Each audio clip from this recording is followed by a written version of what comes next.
गांव में रतन नाम का एक गरीब व्यक्ति रहा करता था, जो दूसरों के खेतों में काम करके अपनी पत्नी का और अपना भरण पोषण किया करता था। एक दिन उसकी पत्नी सुनीता रोते हुए बोली, हमारे ऐसे हालात कब तक रहेंगे?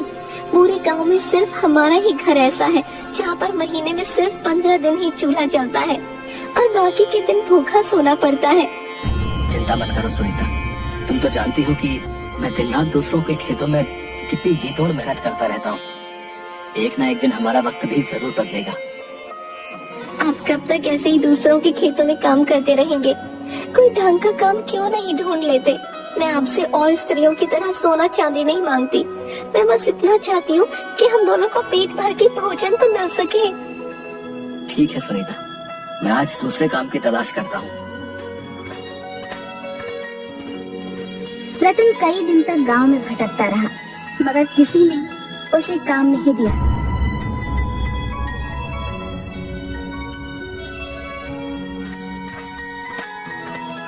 थक हार कर रतन गांव के मुखिया के पास पहुंच गया। मुखिया थोड़ा सा भला व्यक्ति था। रतन, मैंने तुम्हें दूसरों के खेतों में बड़ी मेहनत से काम करते हुए देखा है? मुझे तुम्हारे ही जैसा मेहनती व्यक्ति चाहिए भाई। समझ लो कि तुम्हारे अब बुरे दिन खत्म हुए। आज से तुम मेरे भट्ठों में काम करोगे, ठीक है? एक दिन रतन काम करते करते थक गया। उसे बहुत तेज भूख लग रही थी। रतन ने जगन के भोजनालय का काफी नाम सुन रखा था।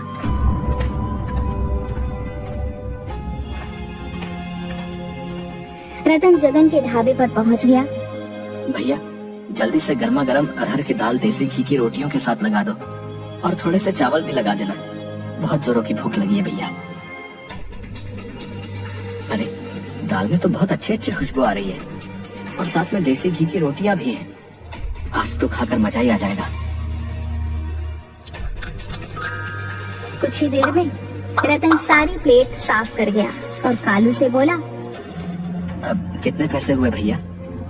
आपने अरहर की दाल, देसी घी की रोटियां और चावल खाए हैं। कुल मिलाकर आपके पैसे हुए 1000 रुपए। क्या क्या बकवास कर रहे हो तुम? बकवास नहीं कर रहा हूँ, खाने के पैसे मांग रहा हूँ। अरे ये ढाबा है या 5 स्टार होटल? इतना महंगा तो खाना शहर के रेस्टोरेंट में भी नहीं मिलता। मैं तो समझ रहा था कि इस ढाबे में खाना और ढाबे की तरह मिलता होगा। और वैसे भी दाल रोटी चावल की कीमत तो ज्यादा से ज्यादा 100 रुपए होगी। हर ढाबे पर तो यही रेट चल रहा है। तो तुम्हारा दिमाग तो ठीक है, हैं? तो अंत भी हो, ये ढाबा किसी अरे गरे का नहीं है, जगन भाई का है, जगन भाई का। अरे जगन भाई के ढाबे का खाना खाने तो विधायक से लेकर मंत्री तक आते रहते। और जब तुम्हारी इस ढाबे में आने की औकात नहीं थी तो फिर यहाँ मुंह उठा करके चले आए। सीधी तरह से 1000 रुपए दे। लेकिन मेरे पास इतने पैसे नहीं है। 1000 रुपए तो मैं 10 दिन में भी नहीं कमा पाता, तो तुम्हें कहाँ से ला कर दूंगा? कालू अपने मालिक जगन को आवाज देते हुए बोला, जगन भाई, इस व्यक्ति ने पेट भर के भोजन किया लेकिन यह पैसे नहीं दे रहा। जगन क्रोधित होकर रतन के पास आकर बोला, क्यों रे? जब जेब में पैसे नहीं थे तो फिर खाने के लिए यहाँ क्यों आ गया? यहाँ मुफ्त में खाना नहीं मिलता, पैसों का मिलता है। चल पैसे निकाल। मुझे क्या पता था कि आपके ढाबे का खाना इतना महंगा मिलता है। मैं तो इस ढाबे को भी और ढाबों की तरह समझ रहा था। तो ये तुम्हारी दिक्कत है, मेरी नहीं। तुम्हें यहाँ आने से पहले मेरे बारे में लोगों से पूछ लेना चाहिए था। अब सीधी तरह से अपनी जेब से 1000 रुपए निकाल कर काउंटर पर रख दे, नहीं तो मैं तुम्हारी चमड़ी उधेड़ दूंगा। अब देखिए, मेरे पास अभी इतने पैसे नहीं है। आप ये 100 रुपए रख लीजिए और मुझे कुछ दिन की मोहलत दे दीजिए। मैं धीरे धीरे करके आपके सारे पैसे चुका दूंगा।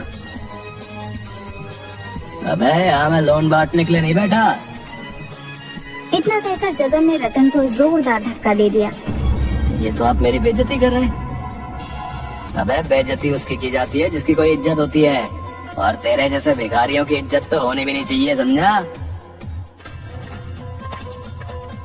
क्या बात है जगन भाई, मैं तो तुम्हारे ढाबे का खाना खाने के लिए आया था, मगर यहाँ तो कुछ और ही चल रहा है। इस आदमी ने पेट भरकर खाना खाया, पैसे देने के नाम पर बोल रहा है कि इसकी जेब में पैसे नहीं है।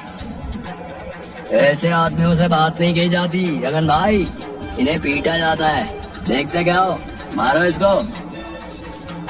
जगन और कालू रतन को बुरी तरीके से पीटने लगते हैं। उन दोनों ने रतन के कपड़े भी फाड़ दिए और उसे धक्के देकर अपने ढाबे से बाहर निकाल दिया। शुक्र मना कि तुझे मैंने अपने ढाबे के गंदे बर्तन साफ नहीं करवाए, क्योंकि तेरे जैसे भिखारी के हाथ मेरे ढाबे के गंदे बर्तनों से भी ज्यादा गंदे हैं। इसलिए पीट कर तुझे छोड़ रहा हूँ। आज के बाद कभी मेरे ढाबे के आसपास नजर भी मत आना। चलने का यहाँ से। ये तुमने बहुत बढ़िया किया जगन भाई, इनके साथ ऐसा ही व्यवहार होना चाहिए। इतना कहकर बुढ़वा भी 2-3 हाथ रतन पर चढ़ दिए। रतन वहाँ से रोता हुआ अपने घर की ओर चला गया। घर पर जाकर रतन की हालत देखकर उसकी पत्नी सुनीता बहुत भावुक हो गई। आपको क्या जरूरत थी उस ढाबे पर खाना खाने की? मुझे क्या पता था कि उनके ढाबे का खाना इतना महंगा होगा। जगन और बिलवा ने मुझे बहुत ज्यादा अपमानित किया सुनीता। वहाँ पर गांव के बहुत सारे लोग मौजूद थे जो मुझे मजाक उड़ाने वाली नजरों से देख रहे थे। अरे सत्यानाश उन गांव वालों का जो आपको मार खाते हुए देख रहे थे। उनमें से किसी से भी इतना नहीं हुआ कि आपको पिटने से बचा लेते। लेकिन आप चिंता मत कीजिए, मैं इसकी शिकायत मुखिया से जरूर करूंगी। तुम सही कहती हो सुनीता, मैं बिलवा और जगन को छोड़ूंगा नहीं। अगले दिन रतन अपनी पत्नी सुनीता के साथ मुखिया के घर पर चला गया और सारी घटना मुखिया को बता दी। सुनीता, इसमें दोष जगन और बिलवा का नहीं है, इसमें दोष तो तुम्हारे पति रतन का है। सारा गांव जानता है कि जगन के ढाबे का खाना और ढाबों के खानों से अधिक महंगा है, क्योंकि उसके ढाबे का खाना अच्छा बनता है। जब तुम्हारे पति के पास पैसे नहीं थे तो इसे क्या जरूरत थी ढाबे पर खाना खाने की? ये क्या मुखिया, आप भी बिलवा और जगन की तरफदारी कर रहे हैं? तरफदारी नहीं कर रहा हूँ सुनीता, जो सच है उसका साथ दे रहा हूँ। अगर इनके पास पैसे नहीं थे तो क्या वो मेरे पति को कुछ समय की मोहलत नहीं दे सकते थे? उन्हें पीटने का अधिकार किसने दिया? हाँ, ये बहुत गलत किया जगन ने, लेकिन तू चिंता मत कर सुनीता, इस बारे में मैं जगन से जरूर बात करूंगा और बिलवा के कान भी खींचूंगा।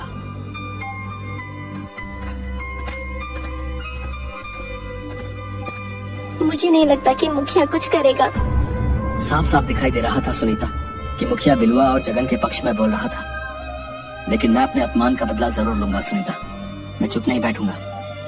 तो आप क्या करेंगे? आप अच्छी तरह से जानते हैं कि जगन धनवान है और उसके गांव में अच्छी जान पहचान भी है, और आपकी पहचान गांव में सिर्फ एक मजदूर की है। अरे हम दोनों के पास तो खुद की खेती भी नहीं है। हम दोनों तो खुद दूसरों के खेतों पर काम करके अपना पेट पालते हैं। जो भी हो सुनीता, अब मैं गरीब हूँ तो इसका मतलब ये नहीं कि मैं चुप हो जाऊँ। आज अगर मैं चुप हो गया और मैंने कुछ नहीं किया तो गरीबों के मुंह पर एक तमाचा होगा। मैं बिलवा और जगन को दिखा दूंगा कि अगर गरीब अपनी पर आ जाए तो क्या नहीं कर सकता। इतना कहकर रतन क्रोधित होकर घर से निकल गया। इधर मुखिया जगन के ढाबे पर पहुंचकर बोला, तुम्हारी बड़ी शिकायतें आ रही हैं जगन। किसकी इतनी मजाल जो मेरी शिकायत आपसे करे? कल तुमने रतन को बुरी तरह से पीटा था ना? वो अपनी पत्नी सुनीता के साथ तुम्हारी शिकायत लेकर आया था मेरे पास। अरे तो उसने पिटने वाले काम भी किए थे मुखिया जी। आप ही बताइए, मेरे ढाबे पर आकर अरहर की दाल, देसी घी की रोटियां तो बड़े चाव से खाई, और जब पैसे देने का नंबर आया तो अंगूठा दिखाने लगा। जो भी हो जगन, लेकिन तुम्हें उसे पीटना नहीं चाहिए था। और तुम्हारे ढाबे पर सिर्फ रतन ही नहीं बल्कि और भी न जाने कितने लोग आए दिन पिट कर जाते हैं। तुम्हारा ये दुर्व्यवहार कहीं किसी दिन तुम्हारे ऊपर भारी न पड़ जाए। आपके होते हुए मेरे दोस्त जगन पर कोई माई का लाल हाथ लगाने की हिम्मत करेगा मुखिया जी? और फिर मत भूलिए कि जगन का दोस्त मैं भी हूँ। मेरे होते हुए गांव में किसकी हिम्मत जो जगन के खिलाफ आवाज उठा सके? इसी बात का तो डर है बिलवा कि तुम जगन के दोस्त हो। अब ये सब बातें छोड़िए मुखिया जी, मैं आपको अपने ढाबे पर मुफ्त खाना इसलिए नहीं खिलाता कि आप गांव वालों की शिकायत लेकर मेरे ही पास आए। देखो जगन, मैं तुम्हें सिर्फ समझाने आया हूँ। तुम क्यों नहीं समझते कि आज का दौर सोशल मीडिया का दौर है? कहीं किसी दिन किसी ने तुम्हारे गरीबों के साथ दुर्व्यवहार का वीडियो बनाकर फेसबुक पर अपलोड कर दिया तो लेने के देने पड़ जाएंगे, फिर मैं भी कुछ नहीं कर पाऊंगा। इतना कहकर मुखिया वहाँ से चला गया। सुनीता रात को अपने पति का इंतजार कर रही थी। आधी रात होने को आई थी, मगर रतन अपने घर नहीं आया था।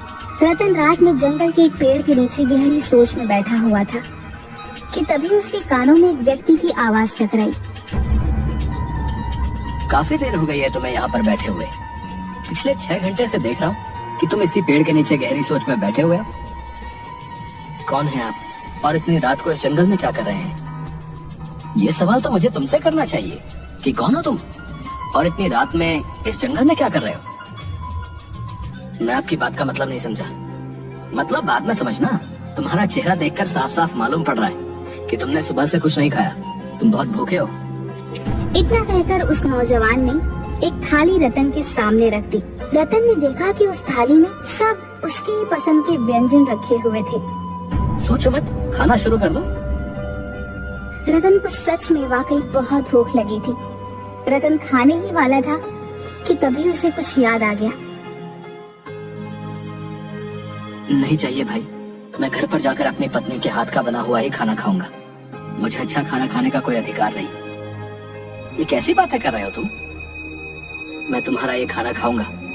तुम मुझसे पैसे मांगोगे और वो मेरे पास तुम्हें देने के लिए नहीं है। नहीं भाई, मुझे तुमसे कोई पैसे नहीं चाहिए। तुम पहले आराम से खाना खाओ और फिर मुझे बताओ कि तुम किस गहरी सोच में डूबे हुए थे। हो सकता है कि मैं तुम्हारी कोई मदद कर सकूं।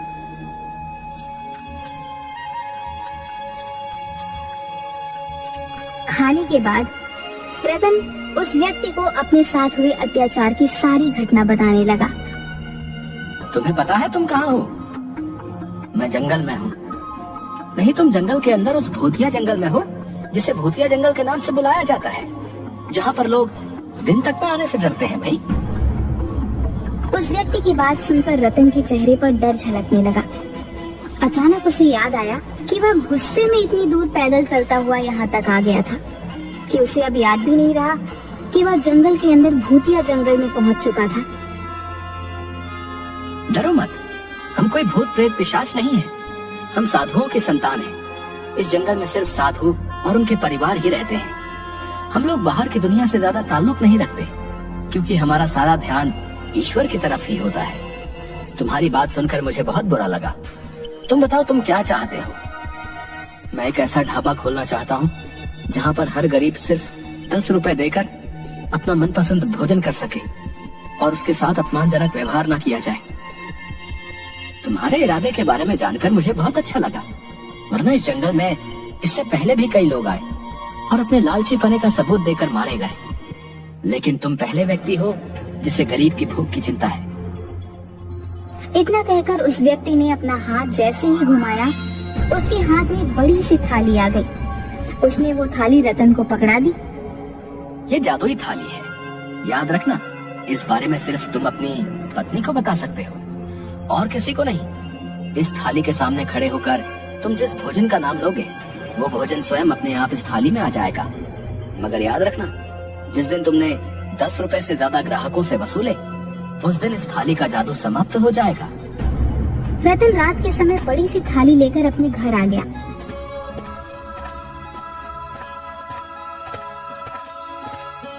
ये क्या है? रतन ने सारी घटना सुनीता को बता दी। मैं तब तक यही समझती थी कि उस जंगल में भूत प्रेत रहते हैं। तुम नहीं, पूरा गांव यही समझता था सुनीता। वो सब तो ठीक है, लेकिन हम ढाबा कहाँ खोलेंगे? हमारे पास तो खाने के लिए भी रोटी नहीं है। जो थाली तुम लेकर आए हो उस थाली में सिर्फ भोजन ही मिलेगा, पैसे तो नहीं मिलेंगे ना। फिर हम ढाबा अपने ही घर पर खोलेंगे सुनीता। इस तरह से इस थाली का रहस्य सिर्फ हम दोनों तक ही सीमित रहेगा। अगले दिन रतन ने अपने घर को एक ढाबे में परिवर्तित कर दिया और जिस कमरे में वो लोग सोते थे उस कमरे में बड़ी सी थाली रख दी। रतन ने उस थाली के सामने खड़े होकर तरह तरह के व्यंजन के नाम लेने शुरू कर दिए।